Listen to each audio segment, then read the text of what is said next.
Hey, this is Sebastian Bach, and you're watching Loudwire. Turn it up.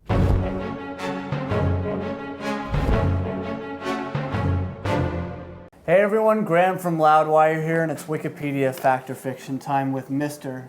Sebastian Bach. Thank you so much for giving me some of your time today. Thank you. First, let me say Wikipedia is complete bullshit.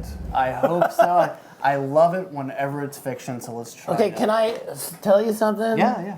The last time I went to the Sebastian Bach Wikipedia page, it had a picture of Johnny Solinger, not Sebastian Bach. No. So, fuck Wikipedia. It's fucking absolute. I go, that's not even me. Sebastian Bach.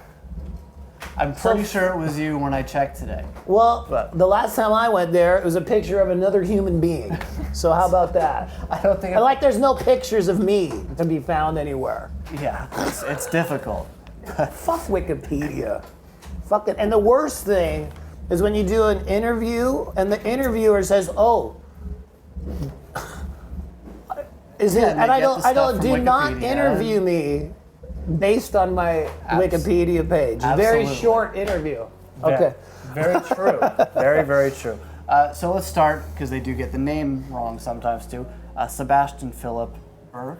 Yeah, I don't really want to give my real name out for like identity theft. Like, does everybody call Mick Jagger by his fucking name, or did they let him be Mick Jagger? I have no idea. I don't really. Every time I do an interview, it's like Sebastian Philip. Like, can Vince Neil be Vince Neil? Can I be Sebastian Bach? Is that okay? Fair enough. It's Sebastian Bach.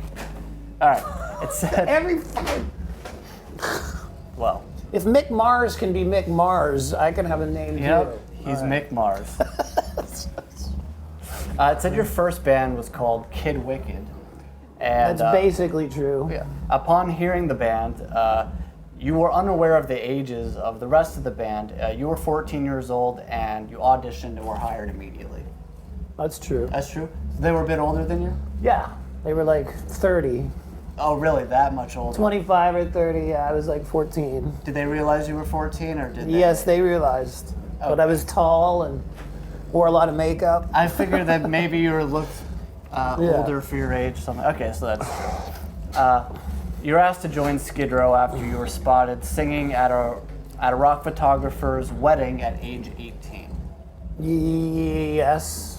That's true. So you were a wedding singer for a while, or was it No, it was Mark Weiss, rock photographer. Yes. And I went to his wedding, and me and Zach Wilde took over the wedding band thing. Really? And jammed. And Bon Jovi's parents were there and asked me to try out for Skid Row. They summoned me over to their table and said, my son John has a friend, Snake, and they're looking for a singer. We think you'd be really good. It said in '96, you formed a hard rock band called The Last Hard Men. The group recorded a full length for Atlantic Records, but they opted not to release. Yes, they did release it.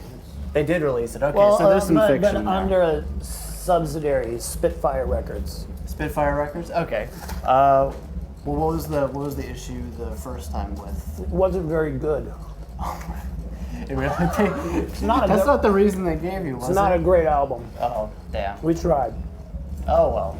It said that you and Skid Row parted ways because you booked a show where you guys were going to open for Kiss in '96, and the other band members took issue, believing Skid Row was too big to be an opening act. That's bullshit. That's bullshit. I don't book shows. Yeah, I figured that was an interesting. Hey, we're booking a show. Hey, Gene. I'm the singer in the band. The agent books the shows. Sure thing. And Skid Row didn't think they were too big to open for Kiss. All right, so it's just. So it's all just that's complete nonsense. That one. Because they opened up for Kiss after they kicked me out. Yeah. They did do that. And it's Kiss. Like, yeah. Who's too big to open for Kiss? Mm-hmm. Nikki Sixx. Does he think so?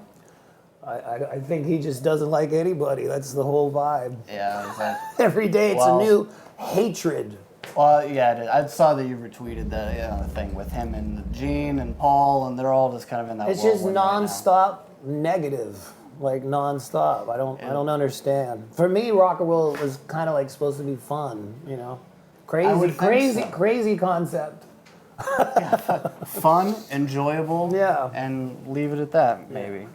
In 2003, you tried out for Velvet Revolver before they found Scott Weiland, but you were turned down because, according to Slash, it sounded like Skid Roses.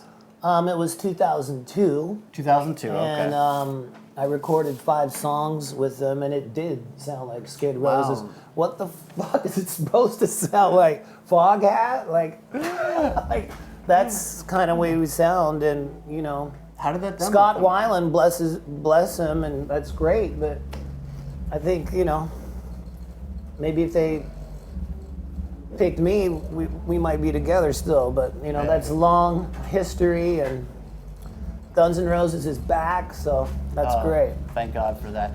It said you provided a voice for Prince Triton, Yes. King Neptune's rebellious son in SpongeBob SquarePants. Yes, That's awesome. I am the voice of Triton Is in that the one? SpongeBob. Yeah.